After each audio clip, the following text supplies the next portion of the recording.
something. Like Bob was talking about, create your own economy. Well, I'd loved that idea, but I did not know the first step on really understanding how to do this for myself. And once I really took that responsibility and took a look at myself, okay, what am I actually doing with the study material that I'm getting? And it wasn't much. I was studying it. I loved it and I got motivated, but my results were always staying the same. And it was after my son's, I have 3 boys, blessed with 3 boys and an amazing husband. After his birth was kind of like my rebirth, and it was a traumatic experience, but it caused me to wake up.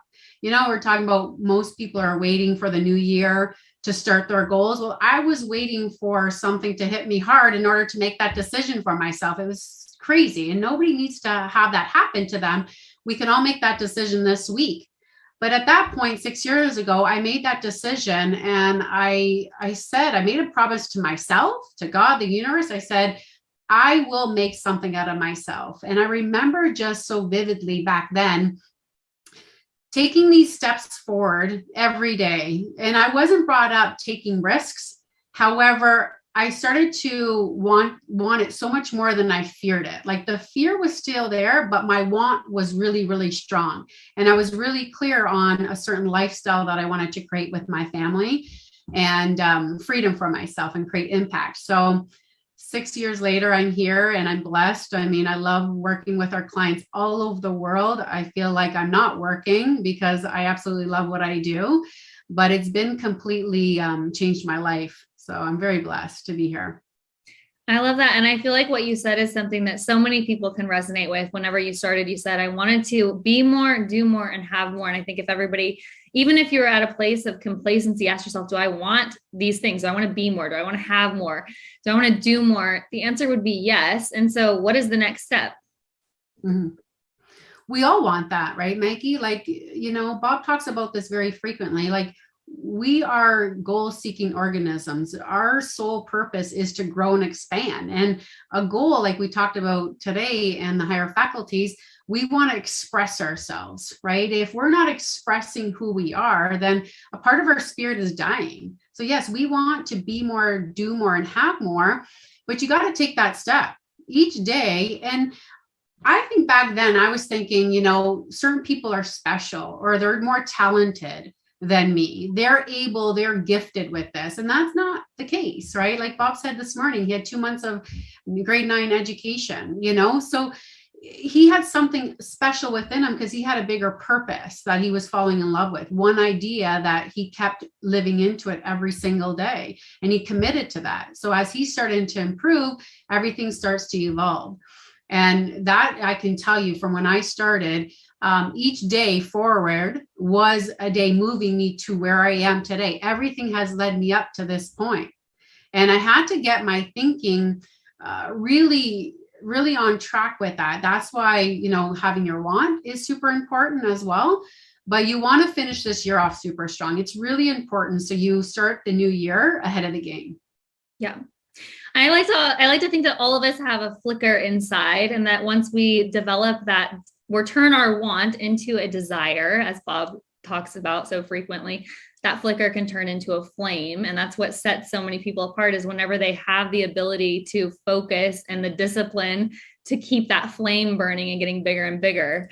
My question for you is this. We had a lot of fun building the agenda for this week with Bob and our team. And Bob was, I'm going to say, adamant and specific that paradigms had to be on day 1. And I think a lot of people would probably anticipate we'd go into goals on day 1, especially in a new year training. Why is it so important to understand paradigms before we get into goals? Because that was intentional. Mm-hmm. Yeah, absolutely. So, it's interesting. Like, you have to know where you're at in order to change. You have to become aware of where you're at. And most people, when it comes to paradigms, you have to get really honest with yourself. They're not really willing to get honest with themselves, say, okay, you know what, this is my responsibility, because it takes that honest commitment. And you got to stay neutral when you're looking at yourself as well. Your paradigms, if you just look at where you're at in your thinking this morning, everyone on this call, take a look at what was the first thing you woke up thinking about. Were you thinking about, are you thinking about improving yourself? Or are you thinking about, oh, I'm in the suffering stage, or everything has to be hard, this will tell you where your paradigm is at. And even take a look at your attitude towards yourself. Bob talks a lot about changing your attitude. So does Arash. And Bob talk about attitude. It is so important. How you see and how you view yourself is going to form and show you where your paradigm is at. You can always tell where your paradigm is at if you take a look at your results in your life right now. If you just look at your results, it's going to show you where your paradigms are at. It's going to show you where your paradigms are at with your relationship with money. It's going to show where you're at with health. It's going to show you how you're serving throughout the day. If you're coming from getting versus, you serving, if you're in, a business that requires you to be in with other people, with everything is, but even with your family. Take a look at where you're currently at by viewing all areas of your life and just kind of saying, okay, you know what? This is where I'm at. But you don't do this exercise and you're being hard on yourself.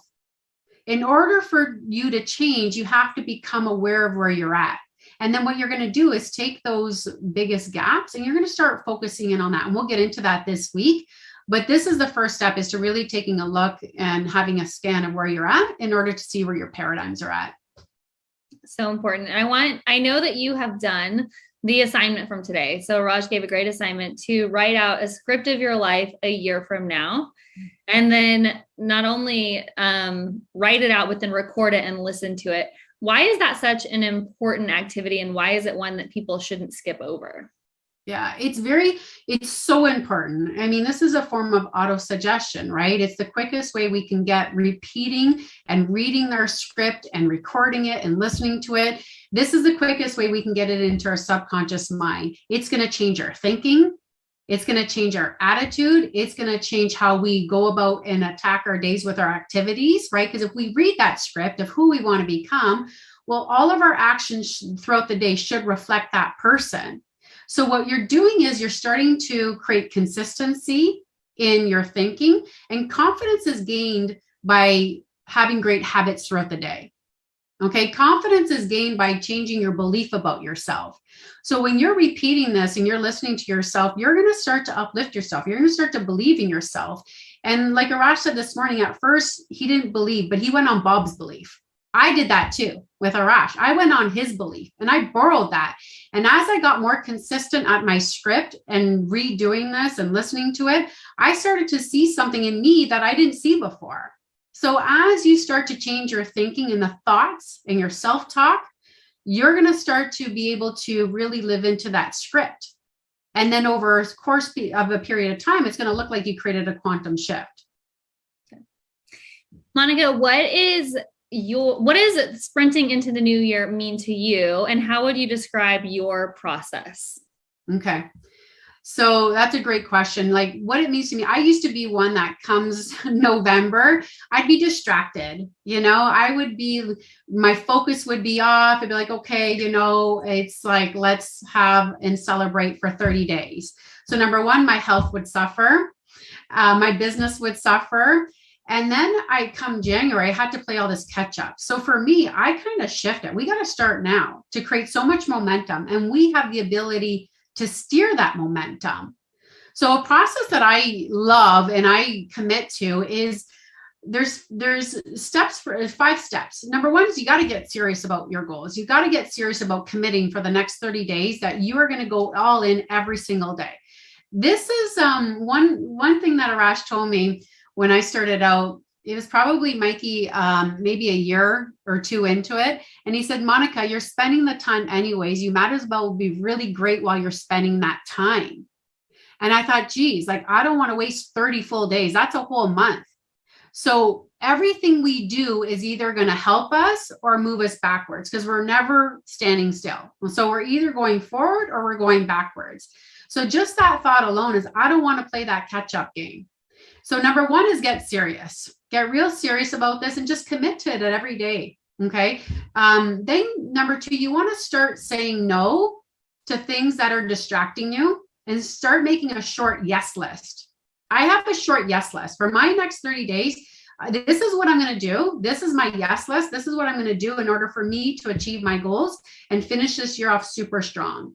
And sometimes just no can be a full on sentence. In order to say yes to you, sometimes you have to say no. And I mean, this is something that as you do, it gets easier and easier. Okay. And then urgency is number 3. You want to create a lot of urgency throughout the day and everything that you're doing. You want to be urgent. You don't wait. You don't procrastinate. You don't hesitate. There's one idea. I was talking to someone last week and I said, there's an idea that you've been wanting to take that you have not taken. You're thinking about it right now. And I said, I want you to act on that idea right away. He did. He got off the phone and he called me back. He said, oh my gosh, I just created a massive win. And I've been sitting on that one idea. And he had instant results. Sometimes it's going to come instantly. And sometimes the urgency, as you program your mind and your activities through urgency, is going to eventually catch up. Urgency is awesome. So I would really create a lot of urgency and make sure you're urgent with what you want to create. Like it's in a line. And then 4 is be relentless with every day. Every day you want to recommit. You want to be relentless. You give it your all day. You finish the day strong.